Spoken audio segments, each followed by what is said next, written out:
There we go. All right, so the first thing I just want to do is to make sure that everybody knows who is in the administration and the counseling departments. As ninth graders and ninth grade families, you might have already met some of these people. Just want to make sure we reintroduce ourselves. Corey Kath is, of course, principal. Philip Wyken and Holly Jessica are our assistant principals. As a ninth grader, Holly Jessica works with ninth grade students and also 11th grade students.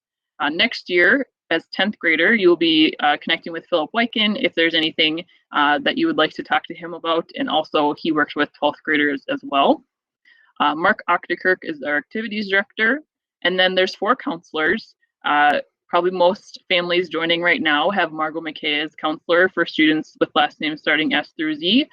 Tammy Langlois, Sarah Craig, and myself, Amy Lageson, are the 3 other counselors. We also have 2 liaisons that are available by appointment if families would like to make an appointment with them to talk about registration or anything school related. So we have an Hispanic liaison and a Somali liaison, and their phone numbers are listed on the screen. So feel free to reach out to them directly if you feel having an appointment with them would be helpful. The main purpose of this evening is to outline the academic program, provide an overview of the registration process, and then just begin the planning process for what leads to college and career readiness. You know, the goal of registration is that it's not just you picking classes randomly, but that it serves a purpose of providing building blocks for whatever your future plans are. So we want to make sure that this is a fruitful endeavor. You're not just picking classes. Like I said, it's a really important process, and we're glad you could join us today to talk more about it. The academic requirements for high school graduation, 28 credits total is the magic number. 16 and a half credits are required classes. 11 and a half are elective courses. So elective courses, you know, they can really be any type of class. As long as a student passes it, they would get elective credit. We have a 4-period day, sometimes called a block schedule, as you likely all know as well. A quarter class is going to be worth a half a credit, and a semester class is worth 1 credit. We do offer some credit classes that are skinny, so they're offered for half of a period for the full year, and those are also worth 1 credit. So each student, when they register for classes, will register for 8 credits and 6 alternate courses. I'll repeat that a couple times throughout the presentation, because if there's one thing that gets missed on signing up for classes, it's forgetting the right amount of credits. Sometimes students under-register, and then we end up needing to somehow figure out what other classes the student wants to take, and we want to make sure that everyone gets everything complete so we can do registration well. So a high school diploma is going to be 28 credits plus completing all of the required courses. Oftentimes, students are going to have more than 28 credits by the time they graduate, but 28 is the magic number. Here's an example of a typical 10th grade schedule. This student does not have any skinny classes, so all of their classes are either for a quarter or a semester. I'm just going to compare this first hour for the full year with a second schedule that I'll show you in a second. This student has general biology first semester, first hour, and then algebra 2 second semester, first hour. Each of those are 1 credit, but each one is a semester only. If a student has a skinny class, those are each offered throughout the full year and each worth 1 credit, but they are half the time of what a regular class period is. So this student has choir and band, and those are both offered as skinny classes. So it would take them for the full year to earn the 1 credit. So schedules can look a little different that way if students have skinny classes, but these are 2 typical schedules that we have as 10th grade students, a mixture of required classes with electives. The registration guide that I will share with you shortly is designed to help navigate things online. As we're moving to online registration, want to make things as easy as possible. So there's many things in the registration guide that are new this year to help with it being a virtual experience for a lot of the registration. We are continuing to focus on the career pathways model, and I'll talk a little bit about that shortly, to help prepare students for what they would like to do after high school. The Pathways program, basically the goal of it is for students to be able to leave high school saying, you know, I found an interest in this type of class, and I think that's going to lead me to this type of career or future outcome. We want to make sure that students aren't randomly choosing classes and not finding something that really connects with them. We want to provide opportunities for students to explore and maybe narrow in on a specific area or type of career that might lead to future success. We do that through 3 separate career pathways. They're kind of broad umbrellas of many careers. The 3 that we've identified as being our focus are the business communications and information technology pathway, the engineering, manufacturing, and agriculture pathway, and health science and human services pathway. So there's many courses that we offer that fit into one or maybe multiple of those pathways. And you'll be able to see that in the registration guide because they're separated by those pathway categories. There's also a section of classes that are called global electives, and those are, you know, classes like world language, music, art, courses that would be good for any student to take to be a well-rounded person. And then finally, the core curriculum. So these would be the required classes that you would take each year, that, you know, the English, math, science, social studies, Phyed and health, those would all be in that core curriculum section. So these 5 categories is how the registration guide is split up to make it easier to navigate and maybe to look through, you know, if you know that you really like helping people, taking a look at what's offered in the health science and human services section of the registration guide might prompt you to register for a class that you maybe didn't think about registering for before. A final piece to the career pathways model is opportunity to possibly do a capstone experience. And a capstone experience would be something that seniors would do that highlights the work that they've done in maybe a particular career pathway, leading to a potential possible internship, mentorship, a specific course that really culminates their high school experience. So we're really excited about developing those, and those will continue to be, more experiences will continue to be developed through these next couple of years, something to look forward to as your students get to be seniors. Just want to pause as we kind of reviewed overview of the career pathways and what we're all here tonight. Is there any questions? If you can put it in the chat, if you do have any questions, I'd be happy to answer them now, and we'll talk more specific about registration shortly. I just wanted to pause halfway through here.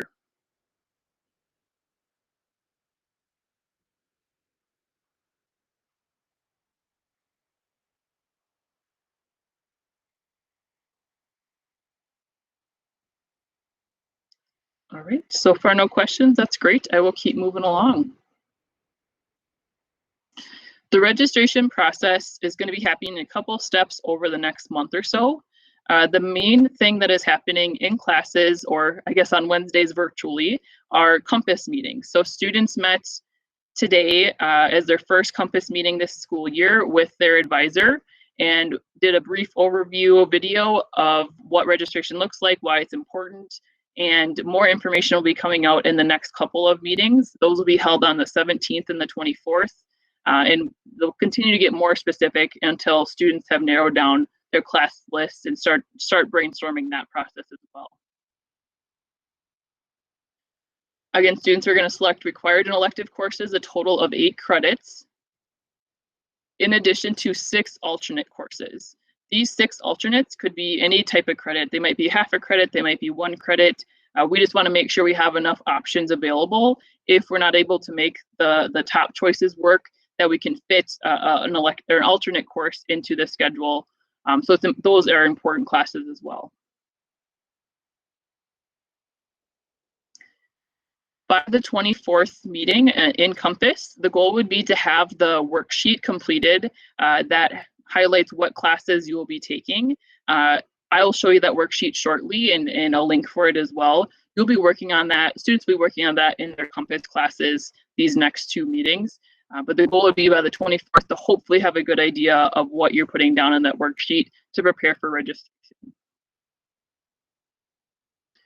The actual online registration window has expanded. In previous years, it's been like a limited to 1 or 2 days that it's been open because of what all we're navigating this year.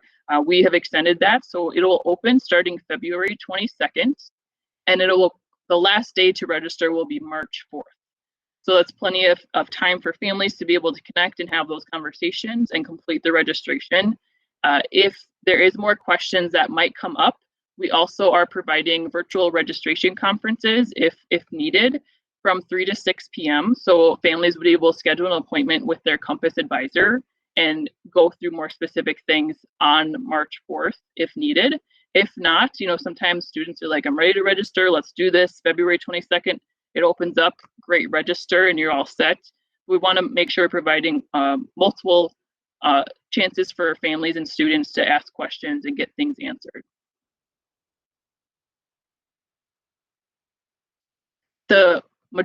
All of the registration materials are going to be available on the registration website. So I wanted to point that out to you, and I will share the link in the chat as well. This would be a good link to keep. We sent it to students as well in an email today, and we'll continue to send it. So it'll be around multiple places. Wanted to highlight some of the important parts of the website that might be helpful for you to go to yourself. Up here, you can navigate at the top. You can read more about the Pathways program. The actual registration guide is listed here. I think the timeline is really helpful. The timeline is going to explain what I just did about when the Compass meetings are, when the registration window opens and closes. Most of the materials that I think are most helpful are in the resources section. So let me just share this tab with you. One of the resources available is the graduation requirement checklist. This is a sheet that all the counselors use to keep track of students' credits, to making sure that they're keeping on track with graduation. So you can see everything that's listed for 9th grade required classes, 10th grade, 11th, 12th, and so on. If families are trying to plan ahead of what is actually required, how is that going to work with all the elective classes, this would be a great worksheet to have and look through. That is available on the resources section of the website. Another important worksheet that is available is the 10th grade registration worksheet. This is going to be what students are going to share with their Compass advisor, hopefully on that 24th meeting on February 24th. This is where students and families will list what classes students are taking. So these are the required classes, the elective classes that students are most interested in taking, and then the alternate courses that they would still be okay taking but wouldn't be their top picks. This worksheet is critical to making sure the online registration goes well. So make sure that your student completes that. It is available as an editable document, so students can download it and fill it out online as well, as we are doing all things virtual these days. The second page of this worksheet is also helpful to reference. It is listing all the classes that are offered for 10th graders. The registration guide is very detailed and very big. Sometimes it's hard to narrow down what classes are offered for 10th graders because there might be some that are just for 11th and 12th grade, for example, or different grade levels. So having this short list, I think, is a great place to look for electives and kind of navigate that way. And then using the registration guide to maybe explore more in the pathways areas as well. Another piece of information that is listed in the resources section of the website is registration directions. So the nuts and bolts of actually going in to register when the registration window opens, going into Infinite Campus and completing that process. There's some screenshots listed as well. It's a pretty straightforward process, but just kind of getting started is helpful. These directions will be great for you.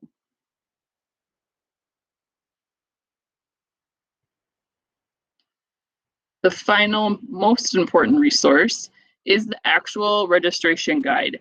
The registration guide is, again, done virtually, so there are plenty of opportunities for like hyperlinks, for example. So if I'm looking, I want to look at the complete course list, I can just click right there and it'll bring me to that page. The great thing about this page is, yes, I want to learn more about this class. You click there, it'll bring you to whatever page that class is on. So there's lots of information. If there's anything you really want to know about registration or classes, it is likely in the registration guide. Sometimes finding it, because it is such a big document, can be difficult. So knowing those hyperlinks are there are really helpful. Those resources, again, are available on the registration website, which I shared the link to in the chat, and under the resources tab. So we just went through each of those 5 resources that are available. There's also links on this slide. So if you have the link that I sent earlier with this PowerPoint slide, you'd be able to get the links as well. Already looked at that worksheet, but just want to highlight again, this will be something that you would turn into your advisory teacher, probably on February 24th is the plan right now. The required classes for 10th grade would be English 10 or Enriched English 10, World History or Enriched World History. All students take General Biology and Health, and then math is recommended by current teacher. Some questions come up about, should I do regular, should I do enriched, what's the difference? Both are going to prepare students for after high school. Enriched is going to be more rigorous courses.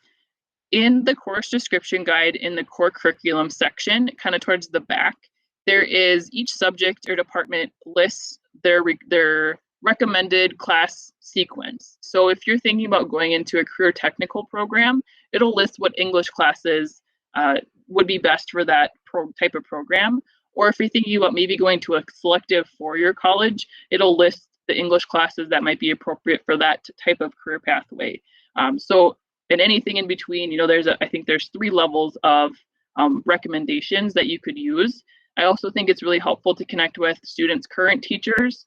You know, 9th grade English teachers know what's taught in 10th grade English and can speak to, you know, current levels and what they think would be appropriate. So I think having your students connecting with their current teachers is really helpful information as well. The other part about the alternate courses, when you're choosing alternate courses, you want to make sure that they are classes you would actually like to take, because you might get them in your schedule. Sometimes students just throw classes on there and say, well, I didn't think I was going to get them anyways. Sometimes scheduling conflicts happen and we aren't able to get everyone their top picks. So those alternate classes are really important, because we use those to make sure we're making a schedule that fits what you're looking for. So make sure those alternate classes are actually meaningful courses you're interested in.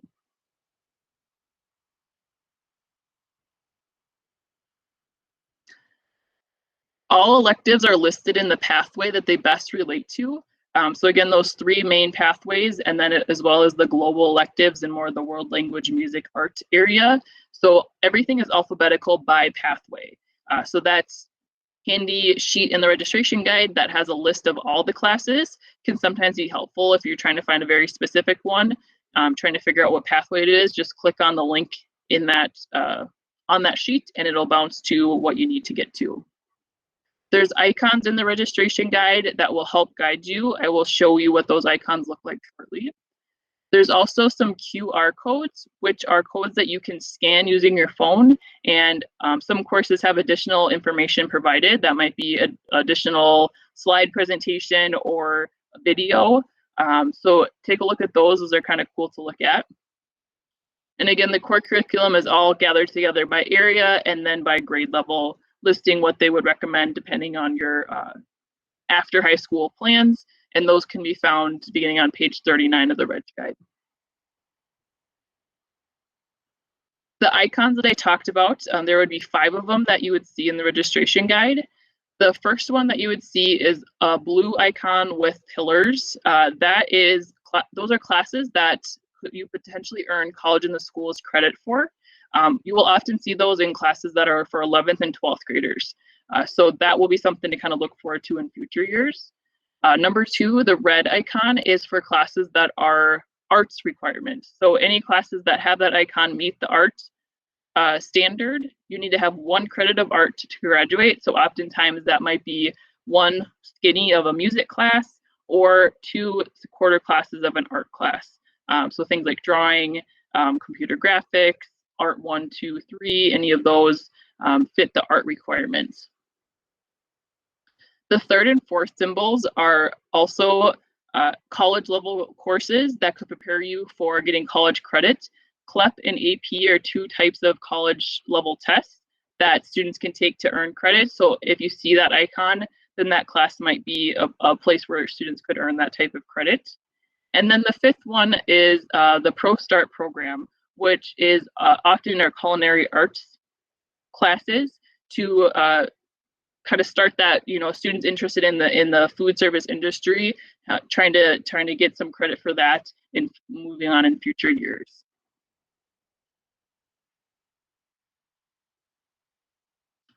Here would be an example of a page on the registration guide. Just want to point out a couple of things that I talked about. Here would be where you'd see any icons listed for a class. So this class is the College and the Schools class and also is an AP class. Making sure you look at the grade level. If there's a class that's only for 11th and 12th graders, you want to make sure you don't register for it for next year, that you hold off and keep it on your list for future years. This class has a QR code, so that's something that you would scan for additional resources or information. And the last part that I think is often overlooked is prerequisites. So if a class requires something before you can take it, it's going to be listed in the prerequisite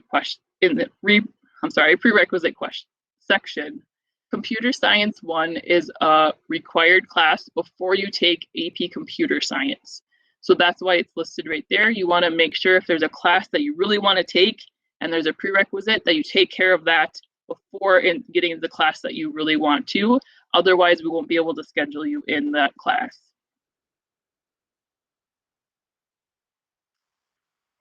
In the process of actually doing the online registration, I think the biggest thing that trips students up is just not having their campus portal working. So it'd be a great time to check with your students, make sure that their login is working. If they have any troubles with that, please have them stop in the office, or you can certainly contact the office as well by phone, and we will make sure to get that working before the registration window opens.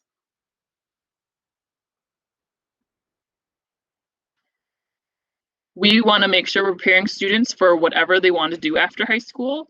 Wanted a list of the minimum high school course requirements for Minnesota State universities. And this would be for most of the public four-year schools in Minnesota, with the exception of the U of M system. They have some different requirements. Pretty much all of these requirements are covered by our high school graduation standards. The one that is not is the world language.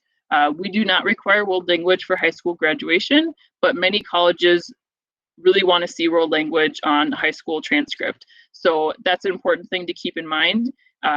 2 credits of a single world language. So instead of taking Spanish 1 and French 1, it would be Spanish 1 and 2 or French 1 and 2. Those are important for colleges to see, particularly four-year colleges. This is the minimum requirement for our public school system in a college system in Minnesota. Different level of colleges are going to have different requirements. We want to help your students with whatever they're thinking about after high school. There's additional information for other career pathways or college pathways in the registration guide with some recommendations of high school classes. So feel free to take a look at that as well in the guide. So just want to review a couple of high points. Just make sure you follow the instructions for registration. A lot of information will be emailed to students, so remind your student to check their email.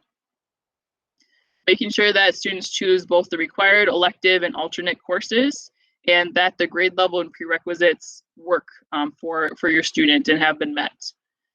That 10th grade registration worksheet is going to be very important to complete and get turned into your Compass advisor so they also know what classes you're taking and can advise you further. You're going to register for a total of 8 credits and 6 alternate courses. Finally, the registration window opens February 22nd and closes at the end of March 4th. So you just want to make sure that you have the online registration complete between those 2 dates. If you'd like to make an appointment with either of our liaisons, their phone numbers are again listed up here. They're available by appointment to talk more about registration or anything else you'd be interested in talking about school related. Finally, just want to open up for any other questions. I really appreciate you coming and listening to my presentation. Hope it helped clarify some things for you in the process for registration.